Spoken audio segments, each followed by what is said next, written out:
Imagine-se num filme hollywoodiano onde naves extraterrestres invadem a Terra.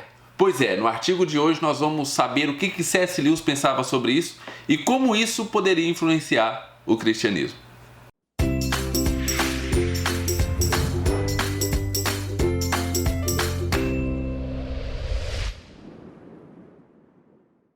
Olá pessoal, sejam muito bem-vindos ao canal Livros e Teologia. Meu nome é Rafael Pablo e nós estamos então no especial A Última Semana do Mundo. E hoje é o quarto dia, exatamente o quarto dia dessa semana especial de vídeos todos os dias. Se você não assistiu os últimos 3 vídeos, dá uma pausa nesse vídeo aqui, vai lá embaixo, tem os links certinho, assiste os 3 primeiros vídeos e depois volta para esse vídeo aqui. Não que você precise assistir os outros vídeos para entender esse, mas eu não quero que você tenha a ideia errada de pensar que a pegada do livro que nós estamos explicando aqui é somente a desse dia. Se você vê, em cada um dos dias o assunto é totalmente diferente. Nós estamos então fazendo essa semana especial desse livro aqui, A Última Noite do Mundo, do C.S. Lewis, da Thomas Nelson Brasil. Hoje é o quarto dia, nós vamos falar do artigo Religiões e Foguetes, que foi escrito em 1958, mas que numa tradução melhor seria Perderemos Deus no Espaço Sideral?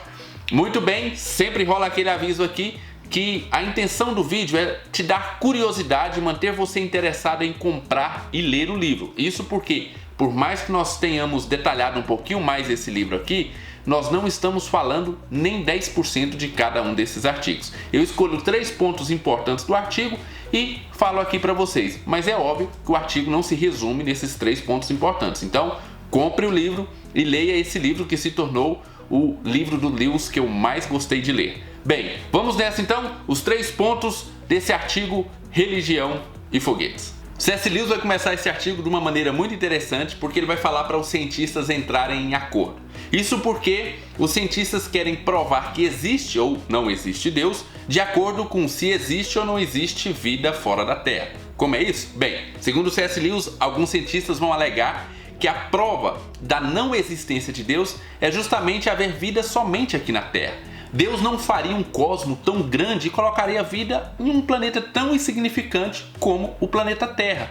Outra forma de dizer isso é falar o seguinte, olha, a vida só surgiu na Terra porque só na Terra encontrou os elementos básicos, as condições básicas para surgir. E isso prova a eventualidade da vida. Então Deus não teria nada a ver com isso. Foi uma eventualidade de apenas em um planeta desse cosmo inteiro surgir as possibilidades, as condições necessárias para o surgimento da vida.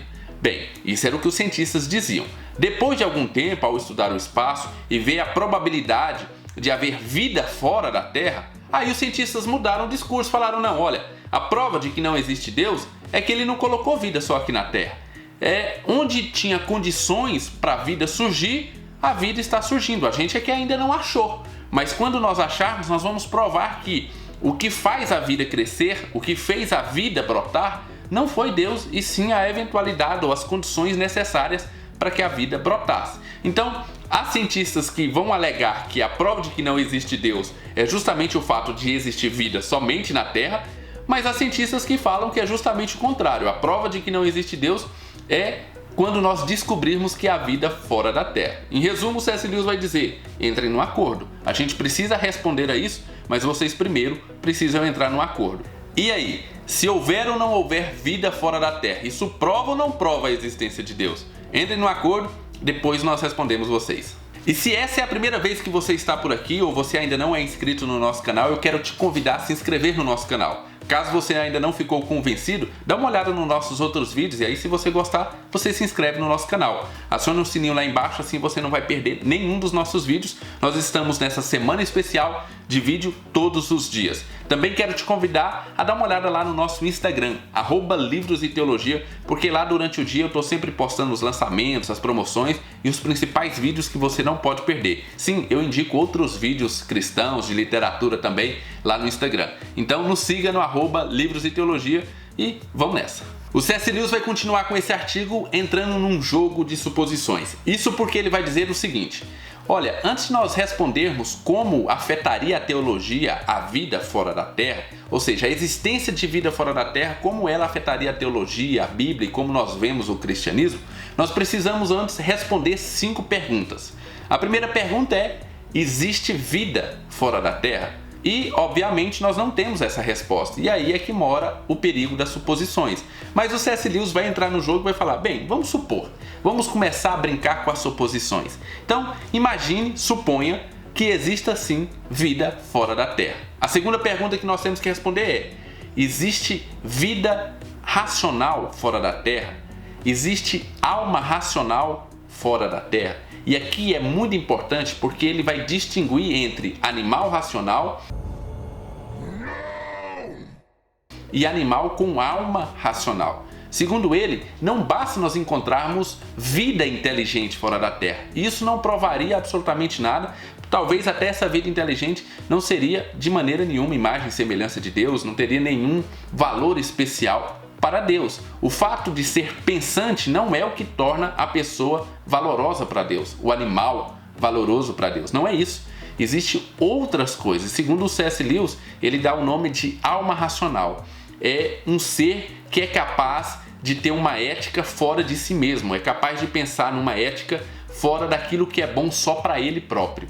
Então o C.S. Lewis vai construir, óbvio, você vai ter que ler para entender um pouquinho mais, mas ele então vai fazer esse jogo, ele vai falar, olha, não basta nós acharmos em outro planeta um animal que saiba somar 2 mais 2. Isso não tornará esse animal com alma racional, ele é só um animal racional. Nós teríamos que saber se esse animal possuiria alma racional. Bem, supondo, e aí nós estamos trabalhando em cima de suposições, suposições em cima de suposições. A terceira pergunta é, esse animal, supondo que existe esse animal com alma racional, ele caiu em pecado? Eles também caíram? Eles também se desviaram de Deus? Essa teria que ser uma outra pergunta a ser respondida, porque essa resposta vai balizar bastante a respeito da nossa teologia. Porque, óbvio, olha só, se eles não caíram em pecado, eles têm pleno conhecimento de Deus. E isso só provaria ainda mais que Deus existe. Bem, mas supondo, olha só, mais uma suposição, supondo que eles caíram em pecado, Cristo redimiu eles lá? Será que Cristo foi lá e também não redimiu esse povo? Sim, porque nós não podemos pensar que nós somos especiais no sentido de que, olha, Deus nos redimiu porque nós somos especiais. Não, nós não somos especiais. Ao contrário, o C.S. Lewis vai falar exatamente o contrário. Vai falar, olha, Deus só nos redimiu porque nós não merecíamos redenção. Quem merece ser redimido por outro não precisa de redenção, não precisa ser redimido. É um paradoxo. Quem precisa não merece. Quem merece não precisa. Então ele vai falar que talvez nós teríamos que jogar o nosso orgulho fora e ver que Cristo também redimiu essas pessoas. E aí vem a quinta e última pergunta, que é muito interessante. Será que nós sabemos todos os tipos de redenção que Jesus, que Deus pode utilizar para um povo? Será que realmente nós sabemos disso?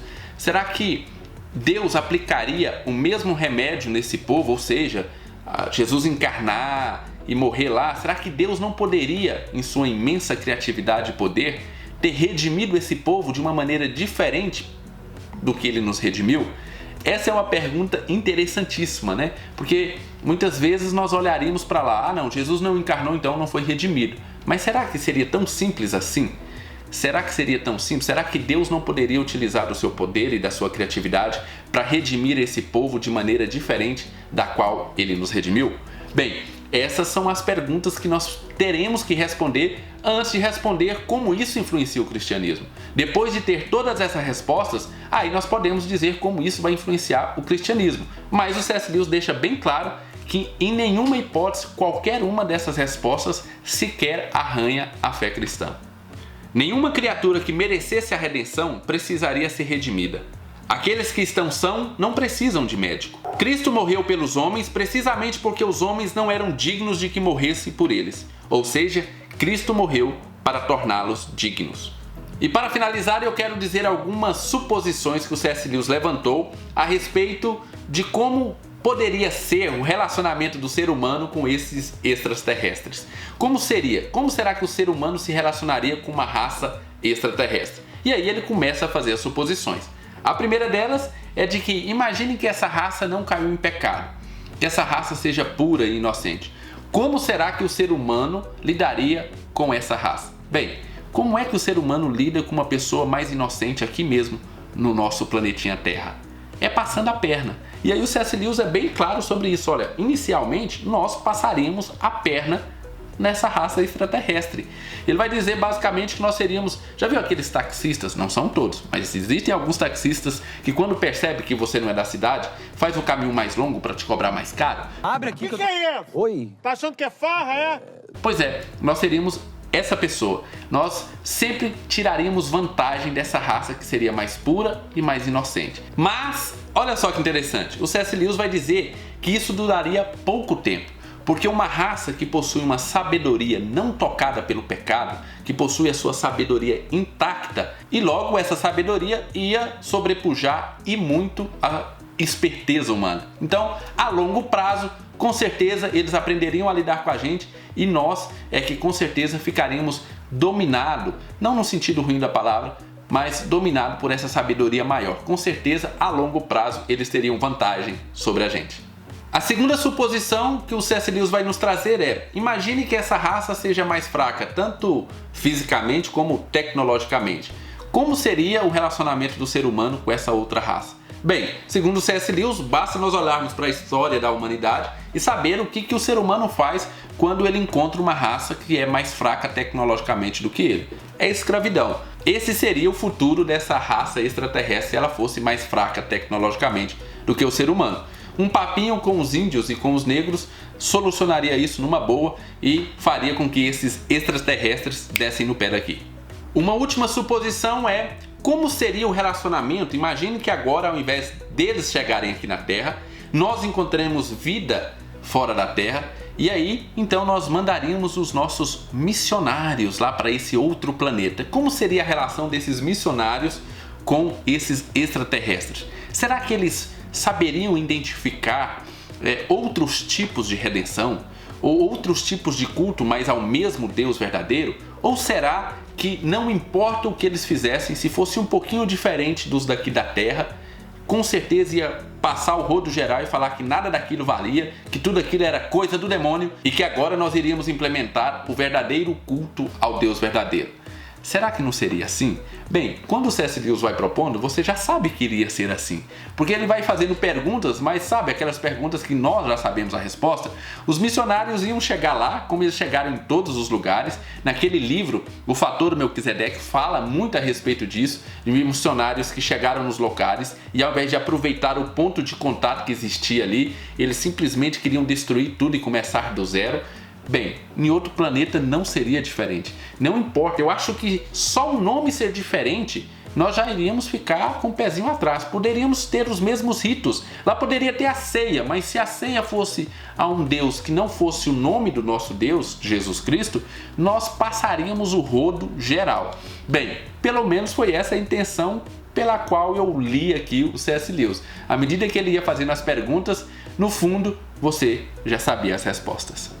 Todos os nossos missionários reconheceriam uma raça não caída se a encontrassem? Eles poderiam? Eles continuariam a impor às criaturas que não precisavam ser salvas aquele plano de salvação que Deus designou para o homem? Eles denunciariam como pecados meras diferenças de comportamento que a história espiritual e biológica dessas estranhas criaturas justificou plenamente e o próprio Deus havia abençoado? Eles tentariam ensinar aqueles de quem eles fariam melhor se aprendessem? Resposta do C.S. Lewis: eu não sei. Resposta minha: eu sei, C.S. Lewis, o que eles fariam. Muito bem, pessoal, esse foi o quarto dia da última semana do mundo. E se você ficou interessado nesse livro, está interessado em ler esse livro, o link vai estar lá embaixo na descrição desse vídeo e você comprando por esse link, você ajuda o nosso canal a fazer mais vídeos e mais semanas especiais como essa. Eu também gostaria de pedir um favor para você. Pegue um vídeo que você gosta muito aqui do Livros de Teologia e coloque no seu grupo do WhatsApp, lá no grupo da igreja, no grupo da família. Ajude o Livros de Teologia a expandir o seu território. Muito bem, não saia sem deixar o seu joinha, porque ajuda muito na divulgação do canal. Fiquem com Deus, um abraço e até amanhã.